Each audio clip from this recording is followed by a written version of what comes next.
Daily. Taste the Daily.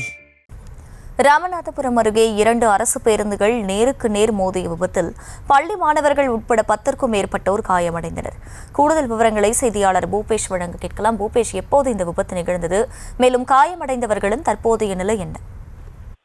நிச்சயமாக வணக்கம். இன்று அரையாண்டு தேர்வு முடிந்து தமிழகத்தில் உள்ள அனைத்து பள்ளிகளும் மீண்டும் வழக்கம் போல செயல்பட தொடங்கி இருக்கு. இந்த நிலையில் ராமநாதபுரத்தை அடுத்த ஆலங்குளம் என்னும் பகுதியில இன்று பள்ளி கல்லூரிக்கு செல்லக்கூடிய மாணவ மாணவிகள் அங்கிருக்கக்கூடிய கூலி தொழிலாளர்கள் உள்ளிட்டோரை ஏற்றிக்கொண்டு 6B என்ற நகர் பேருந்தானது ராமநாதபுரம் நோக்கி வந்திருக்கக்கூடிய சூழலில் ராமநாதபுரத்திலிருந்து பயணிகளை ஏற்றுக்கொண்டு முதுகுளத்தூர் நோக்கி செல்லக்கூடிய புறநகர் பேருந்தானது உத்தரவாசமங்கையிலிருந்து ஆலங்குளம் செல்லக்கூடிய விலக்கு பகுதியில் சென்று கொண்டிருக்கும் போது அந்த 6B என்ற அரசு நகர் பேருந்தானது பிரேக் பிடிக்காமல் எதிரே வந்த புறநகர் பேருந்தின் மீது மோதியதாக சொல்லப்படுகிறது. இதனை அடுத்து அந்த சம்பவம் குறித்து கேள்விப்பட்ட அந்த பகுதியைச் சேர்ந்த கிராம மக்கள் பதறி அடித்து ஓடி வந்து அந்த காயம்பட்டவர்களை மீட்டு ராமநாதபுரம் மாவட்ட அரசு மருத்துவக் கல்லூரி மருத்துவமனைக்கு சிகிச்சைக்காக அனுப்பி வைத்துள்ளனர். இந்த விபத்தின் காரணமாக 15க்கும் மேற்பட்டோர் படுகாயம் அடைந்திருக்கக்கூடிய சூழலில் அவர்களுக்கு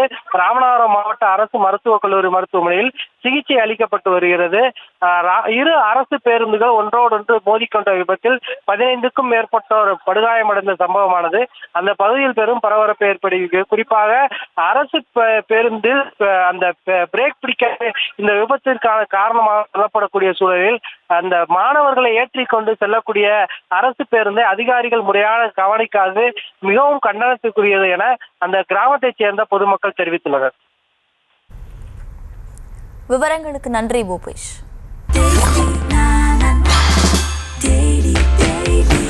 Taste Daily. Taste the Daily.